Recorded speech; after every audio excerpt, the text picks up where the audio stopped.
Okay.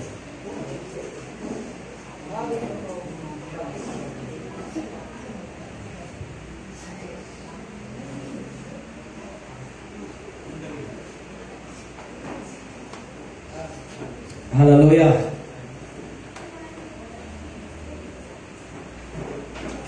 Every knee shall bow, every tongue will confess that Jesus Christ is Lord. Amen? Amen. Hallelujah.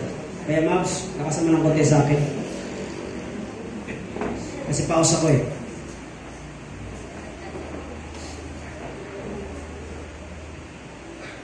Hallelujah. Ang kanta natin kanina, it says, shout Jesus from the mountain, Jesus in the street. Ang sunod?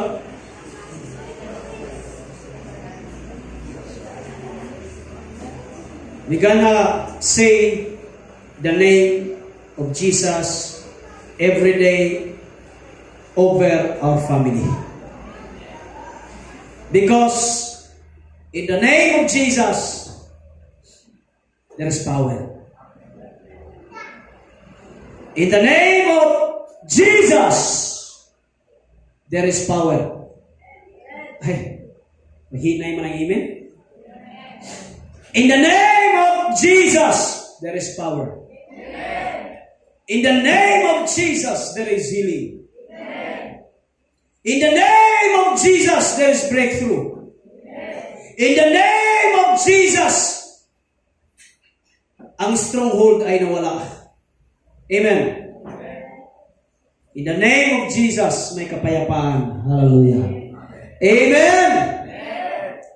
Tapikin mo ang katabi mo at sabihin mo, masaya ako na kasama kita ngayon. Hallelujah. Pwede ba nating palakpakan ang ating Diyos? Hallelujah. Praise the Lord. Ang ating topic for, pasensya na kayo, no? Sapagkat may sira na po yung ating projector, so sa TV na lang po kayo. So, ang may lamang po ngayon ay dito po, no? Lahat po ng buhay ay may limitasyon. Okay? So, ang sira po niyan ay projector. Pula na po lahat. So, sira na yan. So, ang lamang po dito is yung nasa kanan. Kayo po yung nasa kanan, lamang kayo kasi nasa inyo yung pisara, okay? Nasa inyo yung blackboard, okay? So, kayo mga nandito, no choice kayo, madirbig, kundi, doon na kayo tumingin, ano? Pero kahit na, para naman kayong hindi nasanay sa, actually nga, dapat wala tayong ganito eh. Kasi pag meron tayong, ang ganito, bagay lang sa mga bago. Pero pag ikaw ay nilumot na, inugat na sa simbahan, hindi na kailangan ng ganyan. Amen? Palakpakan mo nga si Lord. Ginawa lang namin yan para sa mga bago kasi nahirapan pa silang magbuklat ng Bible ba? Kaysa naman sa mahirapan sila magbuklat, hindi in-offer na. Hindi lang kayo inugat, nilumot na eh. No? Nilumot na, praise the Lord. So, mga igsoon, ang aking title for this morning is Peace Be Still. Peace Be Still. Okay? Alam nyo, hindi po ako nagbibiro. Ang Greek word po ng peace ay shopao. Ang Greek word ba? Shopao. Shopao, and then ang be still is pethimoso. No? So, nung sinabi ito ni Jesus, sabi niya sa storm, shopao! No? Siguro kung ikaw yung disciple, sabi niya, nasaan? Okay? Peace, be still. Hallelujah. Bilang paggalang sa salita ng Panginoon, pwede ba kayong tumayo? Versikulo tayo. John 14:27, it says, pwede bang kayo magbasa? Para sa inyo ito. 1, 2, 3, go. John 14:27, go.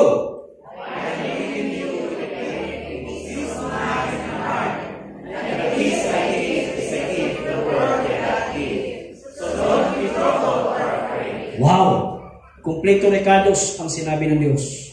Panginoon, sa oras na ito, bigyan niyo po kami, O Diyos, ng kapayapaan sa aming mga pag-iisip. Dalangin po, Diyos, hallelujah. Unang-una, ang aming mga kababayan na nasalanta po ng bagyo.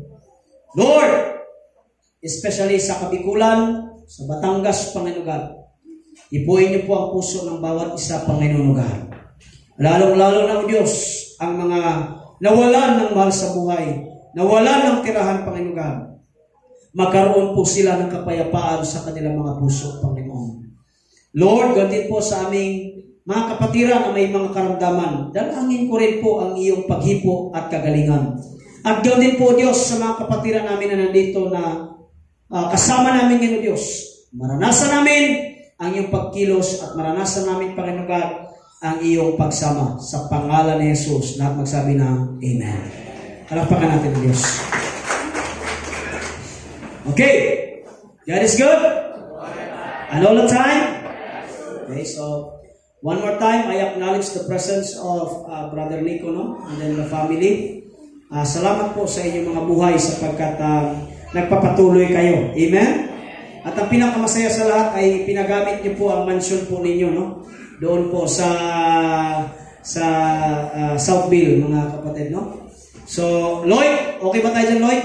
Praise the Lord. Hallelujah. So, pwede bang mag-focus kayo sa akin, mga minamahal ko kapatid, because this is a very important message. Now, the verse says, look at the verse sa iyong harap. Sabi ni Jesus Christ, Jesus is speaking here. Sabi ni Jesus Christ, I am leaving you with a gift. Peace of mind and heart. Wow. So bibigyan daw tayo or iniwanan tayo ng Diyos ng isang kaloob. Regalo. Ito po ay peace of mind and heart. And now, and the peace I give is a gift that the world cannot give you. Oh my goodness. Hallelujah. Ulitin ko, that the world cannot give. So in short, kahit ano ang offer ng mundo, it cannot give you peace. Because there's only one person who can give us that peace, no other than the name of Jesus Christ. Parang may nangimin ba? Okay? So don't be troubled. Tinan mo? Diniinan ng Diyos. Sabi niya, don't be troubled. And afraid. Or afraid. Now, mga kapatid ko sa Panginoon, before tayo pumalaot, bakit sa lahat ng pwedeng iiwan ng Diyos sa atin? Tanungin natin ang ating sarili. Bakit hindi tayo iniwanan ng Diyos ng kayamanan? Bakit hindi tayo iniwanan ng Diyos? Hallelujah! Ng karangyaan. Kung siya ang ating Diyos, bakit hindi tayo binigyan ng kalupaan? Bakit sa lahat ng kanyang ibinigay, very specific ang Diyos? Ang sabi ng Panginoon, I leave with you a gift, and that is the gift of peace. Why? Because money cannot give you peace. Your boyfriend cannot give you peace. Your motorcycle cannot give you peace. Your Montero cannot give you peace. Hallelujah. Your work cannot give you peace. Dagdagan mo ng TI, o ng PSP na. Huh? You know why? Because only Christ can give us peace. And you know, kung sino yung regalo na yan, walang iba kundi ang Holy Spirit. Palakpakan natin ang Diyos. Now, before ako magpatuloy, para maka-set up ako ng story, let us read Mark chapter 4, 35. On that day, please, kayo, basahin niyo po ng mahina. On that day, when evening had come, He said to them, by the way, si Jesus Christ ang nagsasalita, Let us go across to the other side. And leaving the crowd, they took him with them in the boat, just as he was. And other boats were with him. Next. And a great windstorm. Before that, sabi ni Jesus Christ sa mga disciples, let us go across to the other side of the lake. Ibig sabihin sa Tagalog pa, sige, pumunta tayo dun sa ibang ibayo. Sumakay na kayo sa bangka, pupunta tayo sa ibang ibayo. Amen? Amen ba mga Ikson? And the great windstorm arose, and the waves were breaking into the boat, so that the boat was already filling. So sa kalagitnaan ng kanilang paglalaya, you know this story, amen? Alam niyo na story na ito? Pero babalikan natin. Sabi dito, sa kanilang paglalaya, merong isang bagyo. At itong bagyo na ito ay hindi lamang po bagyo, kundi bagyong Christine.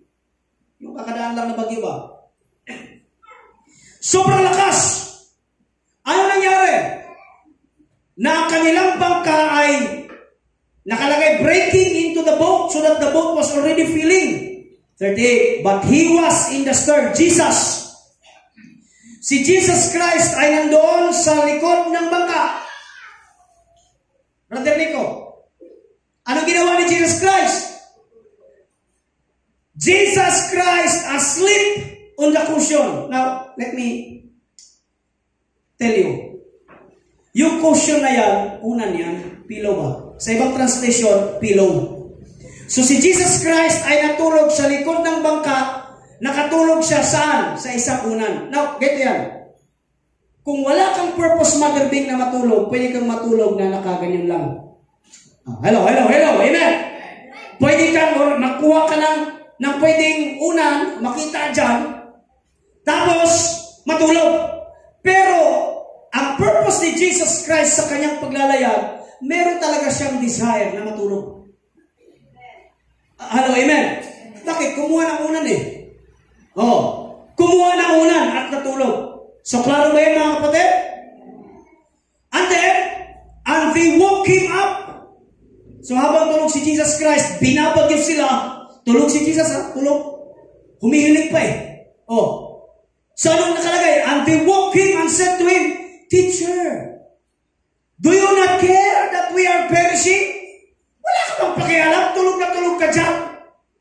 Binabagyo na tayo. By the way, itong mga disipulo, majority ay mga fishermen. Alam mo, kapag ang isang mangingisda ay takot sa bagyo, sapagkat ang bagyo na ito ay hindi na basta-basta. Amen? So talagang malakas ang bagyo. Next verse. And he awoke. So Jesus Christ bumangon and rebuked the wind and said to the sea, Shopaw, Phephimos. Ibig sabihin, peace, be still. Nirebuke niya, hallelujah, ang dagat, ang storm, at sabi niya, peace, be still. And the wind ceased, and there was a great calm. He said to them, Why are you afraid? Tanungin mo katabi mo ngayon, bakit ka natatakot? Ikson! Sa iyong katabi, yung nasa iyong harapan, tapikin mo, sabihin mo, bakit ka natatakot? Ay, nako! Okay? Have you still no faith? Wala ka bang kapayapaan? Wala ka bang pananampalataya? Now, here we go. Verse 41. And they were filled with great fear and said to one another, Who then is this that even the wind and the sea obey him? So, una natakot sila sa bagyo. Nung pinatigil ng Diyos ang bagyo, hindi na sila natakot sa bagyo, kundi natakot na sila doon sa nagpatigil sa bagyo. Pwede kong tapusin ang mensaheng ito. Ngayon din, kung gusto ninyo. Huwag kang matakot sa bagyo. Magkaroon ka pa ng kapanatagan at meron kang takot dapat sa nagpatigil ng bagyo. Walang iba kundi ang ating Panginoon. Palakpakan nga natin ito. Now, hindi yan ang mensahe ni Pastor Jeff. Hindi yan. Next ate. Why a lot of Christians suffer, quote-unquote, or close and open parenthesis, not attacked, from fear, anxieties, and depression. Now let me ask you, this is my question. Why a lot of Christians suffer? Pastor, anong pinagkaiba? Ito kasi yan. Bakit maraming Kristiyano ang nagsasuffer?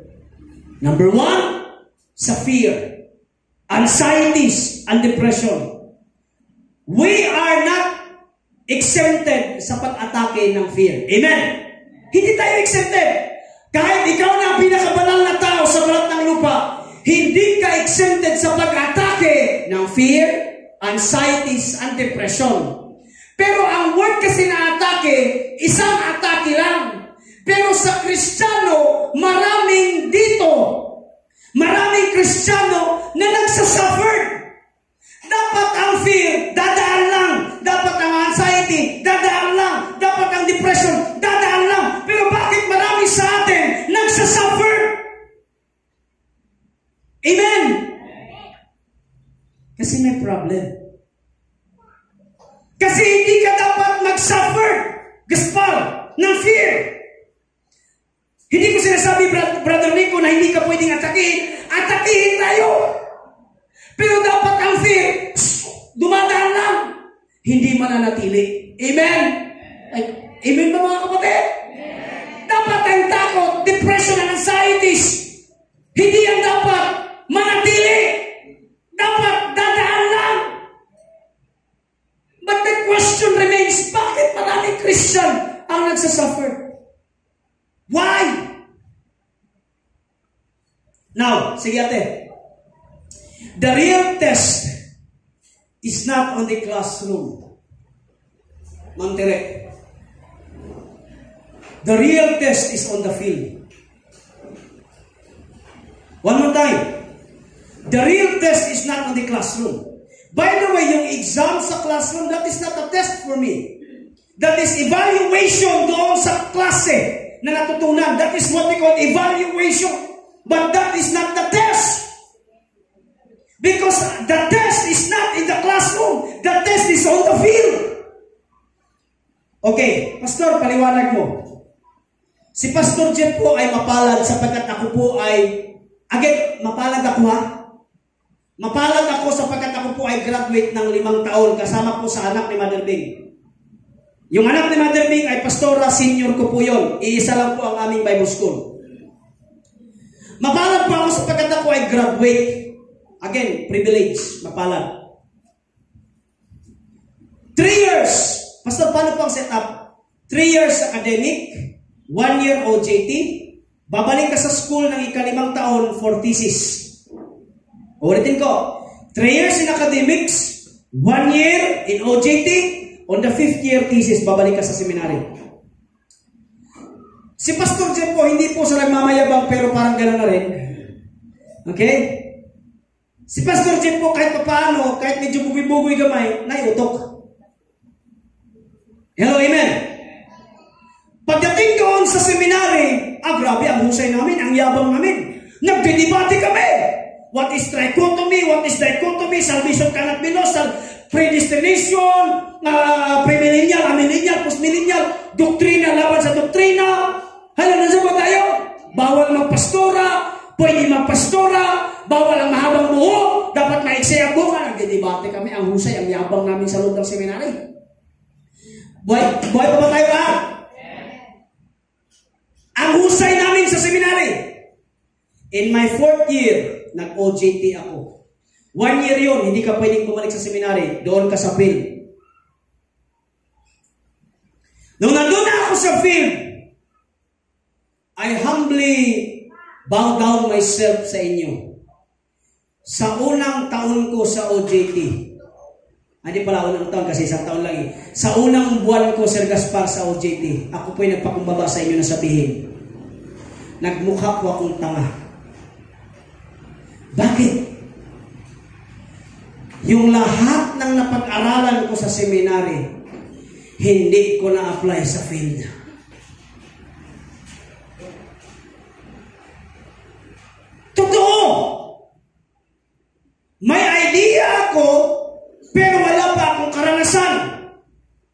paano mo nasabi? Di ba, pagdating sa OJT, pastor ka na eh. Pastor na ang tawag sa'yo. May lumapit sa akin, mag-asawa. Mag-asawa! Pastor, hihiwalayan ko ng ganito kasi ganito, ganyan. Tapos sabi ng babae, hiwalayan ko na kasi ganito, ganyan. Sabi ko, pastilan, anong gagawin ko dito? True story! Alam mo ginawa ko? Tumawag kay Papa. Unsaon man Unsaon man pag-reconcile, paano ito i-reconcile? Sabi ni Papa, ito ang gawin mo, ito ang gawin mo. So dahil nakinig ako sa payo ng Papa ko, yun yung sinabi ko sa mag-asawa. Praise the Lord, naghiwalay talaga sila. Kasi hindi naman pa nag-uli. Si pastor, ang pastor ang trabaho, we are not giving solution. We are just giving you an option. Kapag ginawa mo to, ito ang mangyayari. Kapag ginawa mo to, ito ang mangyayari. Amen! Parang mahinang amen! So, on the first, sa OJT ko, sorry for my word ha, grabe, sa seminary, nag-Hebrew pa kami, Baruch, Elohim, Adonai, nag-Greek pa kami, nag-Aramaic, nag-Latin. Pagdating sa field, walang nagamit. Kahit isa. Why? Here we go. Because the real testing is not in the classroom. The real testing is on the field. Can I hear amen? The real testing of faith is not in the church. The church is only a classroom to train you guys, but the real test is on the field. Kapag lalabas ka after Monday hanggang Saturday, makasalamuha ka ng tao si Raulo, may mag-cut sa'yo. Papamura ka eh. No? Nandyan yung real test. The real test is not in the church. The real test is every day from Monday to Saturday. Amen? Palakpakan niyo ang Diyos. Hallelujah. So, anong connect dito, Pastor? Anong connect? Sa mga bagong members po dito, meron po tayo tinatawag na 4 na tao na sumulat patungkol kay Kristo. Matthew, Mark, Luke, John. Matthew, Mark, Luke, John. Ang story po na nabasa natin na pinatigil ng Diyos. Pinatigil ng Diyos ang bagyo. Makikita niyo po yan sa aklat ni Matthew, ni Mark, at saka ni Lucas. Wala kay John. Now, yung pinasa natin kanina ay kay Marcos. Buhay pa ba lahat? Buhay pa? Buhay pa? Buhay pa? Kapag binasa mo kay Matthew, habang pinag-aralan ako, na-amaze ako. You know why? Pag binasa mo kay Matthew, yung account ng Jesus Christ calmed the storm, before nagpakalma si Jesus Christ ng storm, anong ginawa niya? Siya po ay nag-preach sa Sermon of the Mount, or tinatawag na Beatitudes. Saan mo mababasa ang Beatitudes? Matthew 5, 6, 7. Pagdating ng chapter 8, bumaba na sila at tumawid na sila ng bangka. Amen. Tumawid na sila ng lawa. Amen. Now, here we go. Sa Beatitudes, doon sinabi ng Diyos ang halos lahat ng aral. Can I hear amen? Now, sa dulo ng Matthew 7. Ate, next. Matthew 7. Can you please read?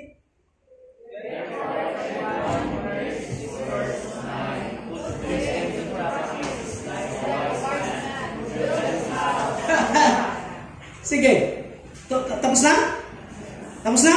So sa pinaka-last, sa Beatitudes ni Jesus Christ, anong sabi ni Jesus Christ?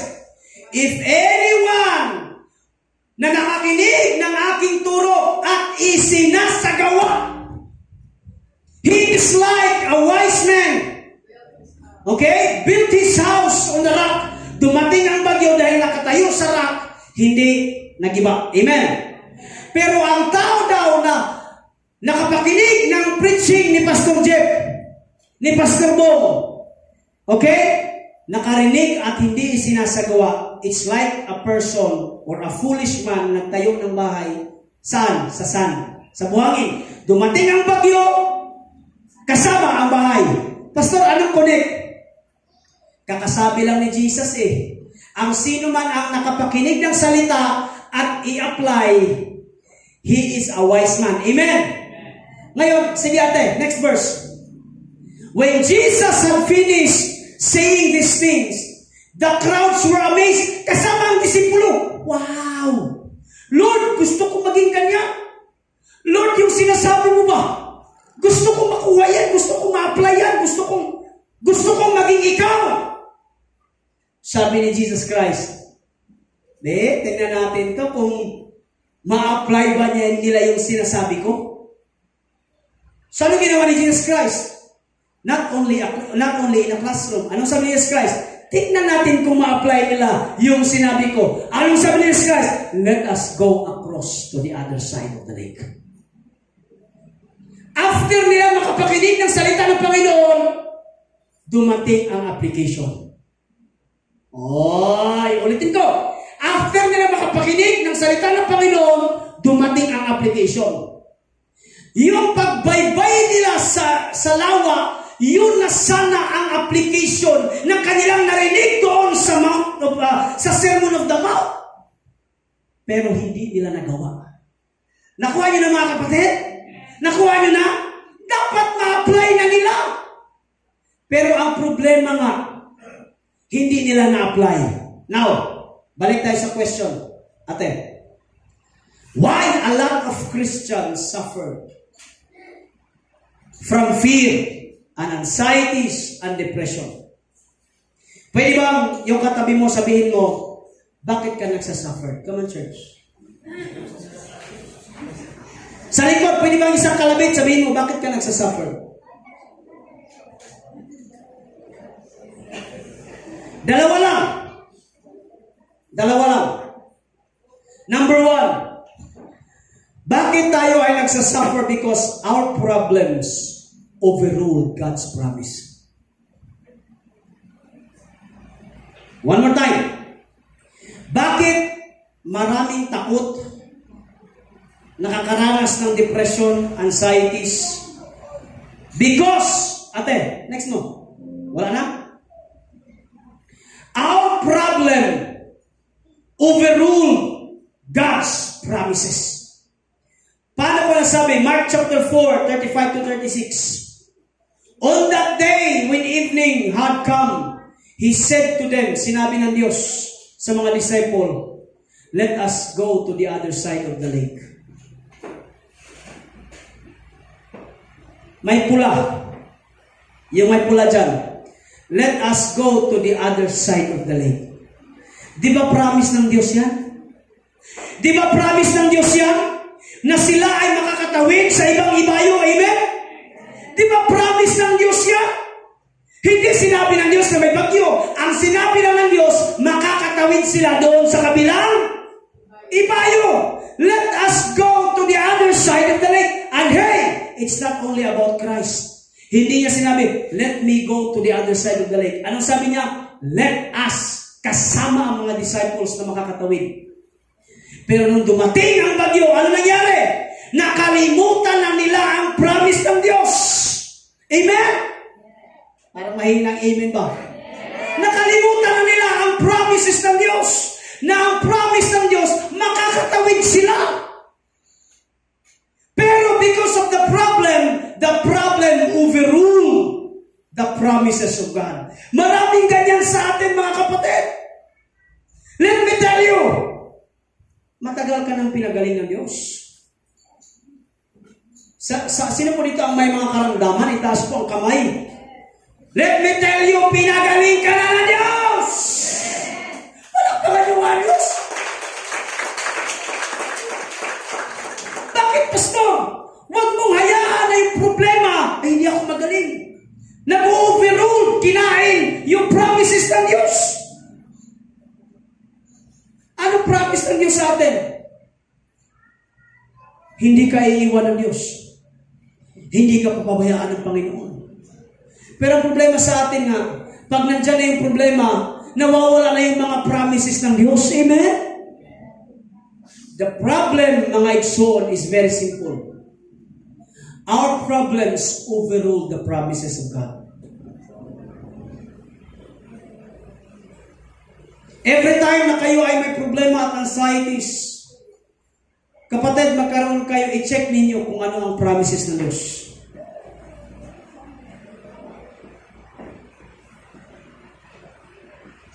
Pastor, hindi ko alam ang promises ng Diyos. Hindi ka kasi nagbabasa ng Bible. Ang lagi mong sinasabi, karma, yin-yang, Hinduism, Buddhism. If you want to know the promises of God, read your Bible, pray every day. Can I hear amen? Pastor, parang walang nagbabantay sa akin. The Lord is my shepherd, I shall not want. Pastor, parang mahina ang benta ngayon. The Lord is my great provider. Can I hear amen? Now, si Pastor Jim po ay nagsasalita po sa inyo, hindi po sa isang supernatural na mensahe. I'm talking to you sa isang payak na mensahe at naintindihan ninyo. Anong sabi ng Diyos? Mga kapatid ko sa Panginoon, wise ka na tao kapag yung narinig mo ay na-apply mo. Hello, amen? Can I hear amen?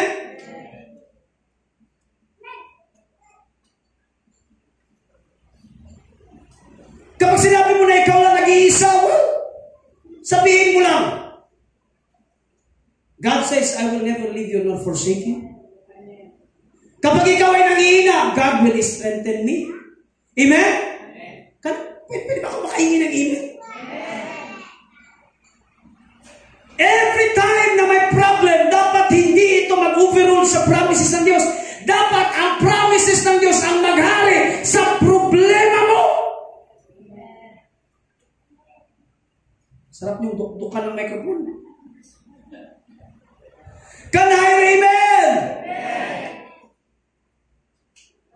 Problema, baba na ito. Lagi sinasabi na walang blessing, walang pagkain, wala.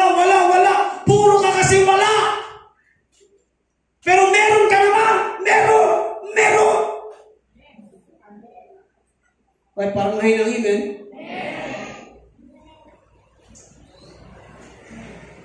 Hindi po ito supernatural. This is the truth.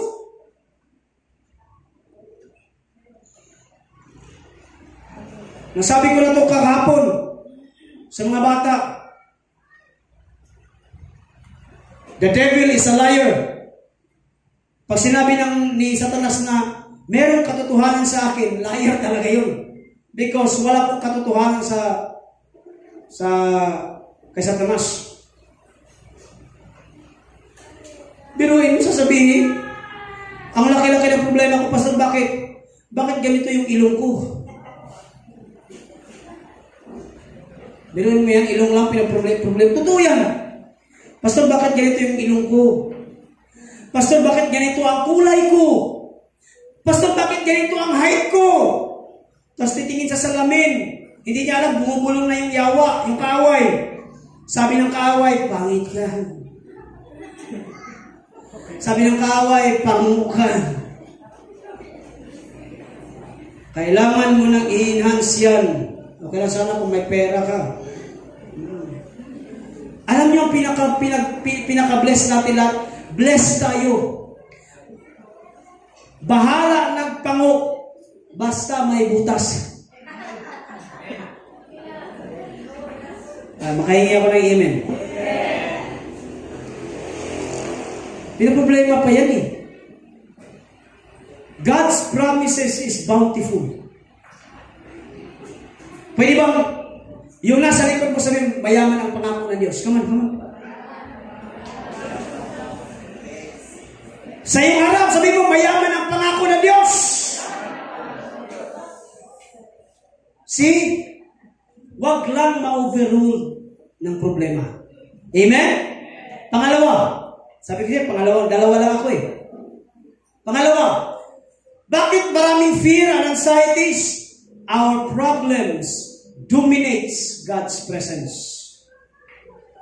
Yung problema, yung storm, dinudumina ang presensya ng Diyos. Tanong ko sa inyo, nasan ba si Jesus sa panahon ng storm? Nasaan? Di ba yung binabagyo sila ba? Kayo lang sumagot. Nasaan si Jesus habang binabagyo sila ng pagsubok? Nasaan? Natutulog. Brother Nico, tulog.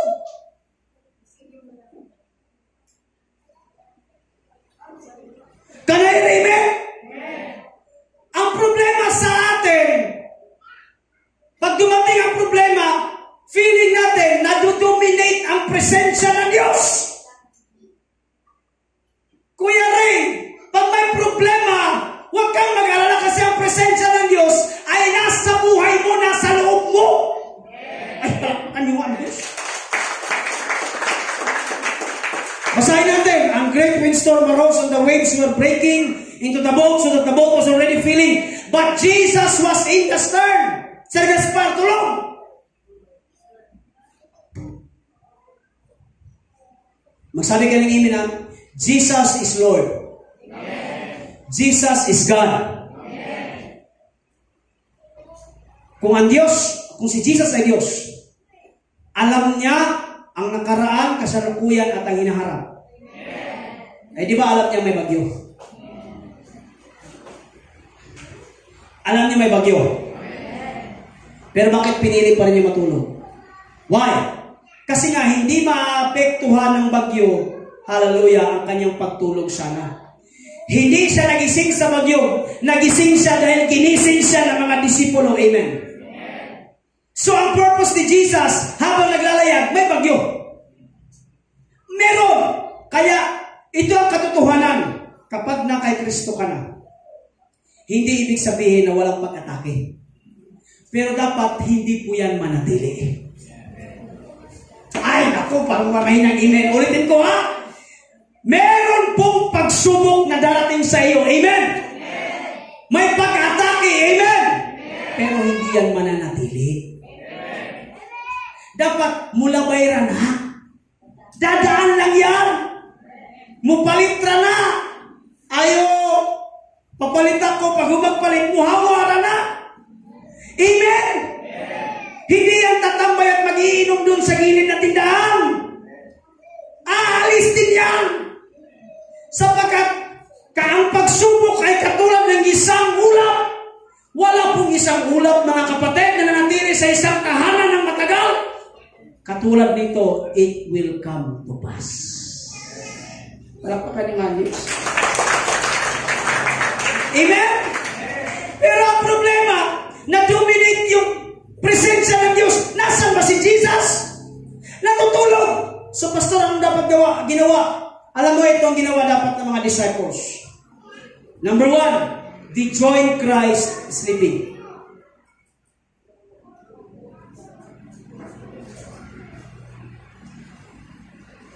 Kung na-apply lang sana nila yung natutunan nila doon sa Sermon of the Mount, Kuya Arman, dapat kasama silang kumuha ng unan at natulog. Hello, amen.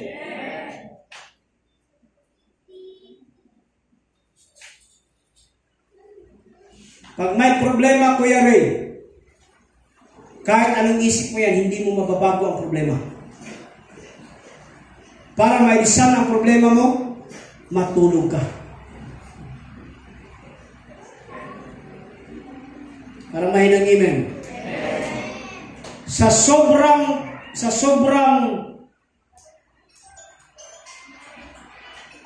alam mo yung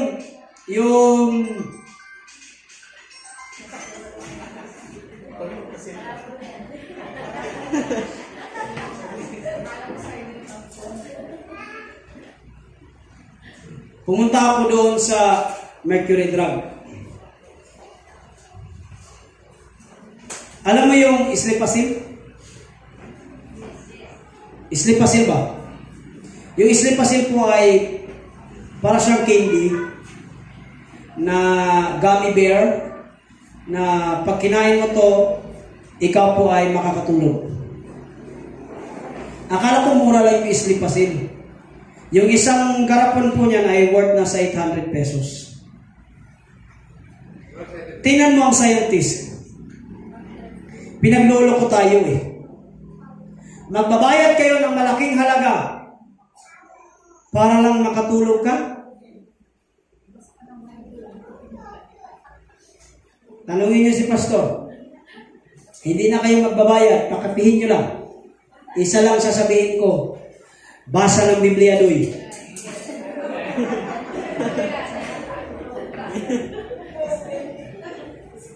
Kung sa'yo anxiety attack, basa Bible. Huwag ka mag-umpisa sa John, umpisahan mo sa Leviticus. Sabi ko sa iyo eh, unang chapter pa lang, sasabihin mo, praise the Lord, tulog na ako. Kung tamad ka magbasa, bumili ka ng audio Bible. Tagalog version. Ilagay mo dyan sa unan mo. Sa pasimula, nandun na ang salita. At ang salita ay Diyos. Tapos may background pa ng music eh. Hindi ba? Unang chapter pa lang, tulog ka na. Di mabisa ang salita ng Diyos! Mali nga lang ang gamit. Palampakan niya lang ang Diyos. Bayad pa kayo ng pills para pagpatulog. Pumunta pa kayo doon sa mga eksperto kuno. Nagpa-psychological test na kayo. Nagpaganito na kayo, etc. Nag-take na kayo ng pinagbabawal na gamot para lang makatulog kayo. Isa lamang ang sagot! Salita ng Panginoon.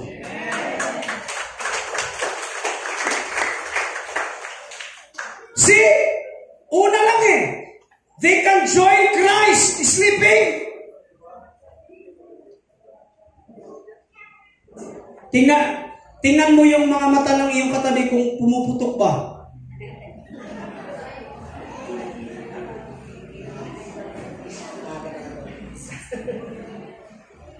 Uulitin ko yung mga bata ngayon. Sasabihin ng mga bata, Pastor, grabe ang aming anxieties. Pastor, ang tagal namin hindi makatulog. Patayin mo wifi, tulog yan. Matik yan, sabi ko sa iyo. Pag mabuha mo lang yan saglit, pero makakatulog din yan. Kasi ganun yan eh. Tanggalin mo wifi. Sabi ko sa iyo, habang nagmo-mobile legend, Ma, bakit mo pinatay? Tapos may sisigaw, anong gusto mo? Yung wifi o ikaw ang mapatay? Pili lang ha, pili lang. Anxiety. Tanggalan mo lahat ng data yan. Tulog yan. Can I hear amen? So, number one, ito ang pwedeng gawin ng mga disipulo. Pwedeng lang samahan si Jesus Christ na matulog. Bahalang magbagyo. Kasi kasama nila si Jesus Christ. Amen? Pangalawa, they rebuke the storm in Jesus' name. Kaya nga sabi ni Jesus Christ, bakit napakaliit na sana inyong pananampalataya? Huwag niyo nang gisingin si Jesus Christ. Pag may storm, hallelujah, tumindig ka, sabihin mo, in Jesus' name, lumayo ka sakit. In Jesus' name, lumayo ka anxiety. In Jesus' name, lumayo ka depression. Because in the name of Jesus, there is power. Amen. Pakpak mo na isuon.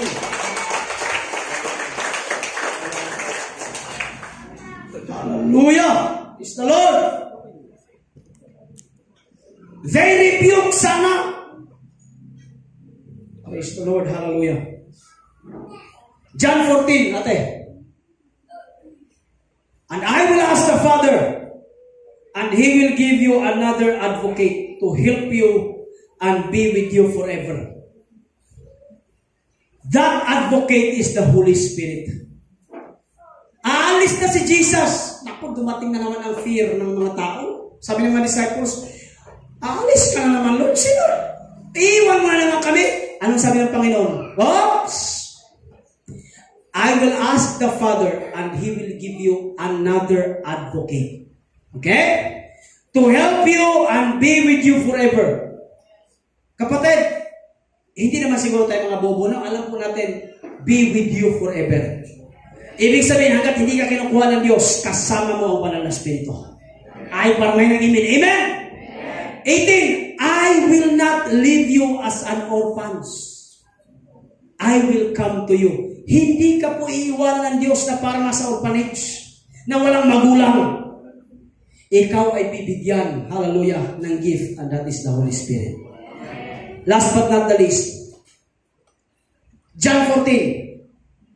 But the Helper, the Holy Spirit, whom the Father will send in my name, He will teach you all things and bring you to remembrance all the things that I have said. Now 27. Peace I leave with you. My peace I give to you. Not as the world gives, do I give to you. Let not your hearts be troubled, neither let them be afraid. Kapatid, may iniwan na ang Diyos sa atin. Ang iniwan sa atin ay kapayapaan. Now, dito ako magtatapos. Buhay pa ba kayo lahat? Gising pa kayo lahat? Napakakampante na. Dito ako magtatapos. Bakit napakakampante mo na sumakay ng jeep na hindi mo kilala ang driver? Bakit napakakampante mong sumakay ng bus mula dito papuntang PITX without knowing personally sa driver? Bakit napakakampante mo na sumakay sa aeroplano? Excited kang umuwi na hindi mo nga nakita na pumasok ang piloto. Hallelujah. Sa kanyang driver seat. Without knowing personally, kampante ka. Can I hear amen? Bakit napakakampante mo sa barko na hindi mo nga nakita ang piloto ng barko, ang captain? Bakit ganon kakampante? At sasabihin mo, makakarating ako mula dito papunta sa paparoonan ko. Amen. Pero bakit hindi ka kampante sa piloto ng buhay natin? Walang iba kundi si Jesus Christ. Na si Jesus Christ kilala mo at hindi lang yan, kilala ka ni Jesus Christ. Can I hear amen? Hello, amen? Kapatid, magkaroon po tayo ng kapayapaan sa ating Panginoong Hesukristo. Amen? Last. Kapag nasa ere ka na, sino po nakasakay ng aeroplano, itaas ang kamay? Naks. Itaas ang kamay. Nakasakay ng aeroplano. Very good, very good, very good, very good, very good. Very good, very good. Very good, very good. Now, guys, tingin kayo sa akin. Dito ako magtatapos, ha? Tingin kayo sa akin.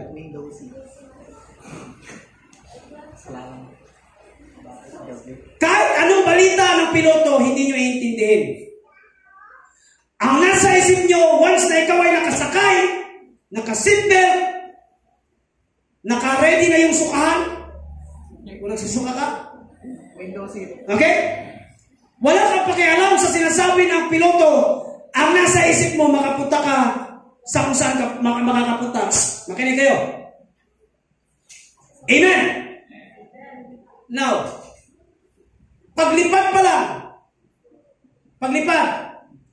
tapos biglang may sabihin, seatbelt, pwede na. Tapos biglang may nagsabi ang piloto, ladies and gentlemen, please welcome to Philippine Airlines. Di ba ganon? Ganon. Di ba? We are now in 10,000 feet. We arrive at our destination. And discover blah, blah, blah. Ganon yun eh. Ganon yun. Tapos, eto na. Please be advised that we have turbulence that is coming. Ibig sabihin, hindi mo inintindi yun. Wala kang pakialam. Naka-airbags ka eh. Yayamanin ka, tapos may unan ka pa. Nagsabi ang piloto na may turbulence. Meron kang dadaanan na clouds. Nasasayaw-sayaw yung aeroplano. Nung dumaan na sa may clouds, sumasayaw-sayaw yung aeroplano, ikaw naman, in Jesus name. Tapos bilang, basta ang mga kamuyon, usaka na gidala. Allah, talaga naman, Allah, grabe. Nirebuke na lahat, hallelujah. Nirebuke na lahat kasi born again eh. Pero sa kanyang pag-shake ng eroplano, biglang may tung-dung. This is the captain speaking. This turbulence is okay.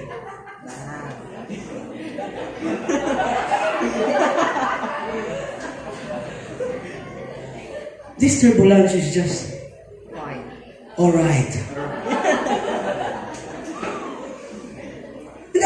May ganun ba? Now, nung narinig mo ang sinabi ng piloto, nagkaroon ka ng peace. Despite na gumagano'n ka na ng aeroplano. Because may narinig ka sa piloto na nag-a-assure sa iyo na okay lang ang turbulence na ito. In your turbulence in your life, mangibabaw sana ang tungtong ng Diyos at sabihin, this is okay and this is alright.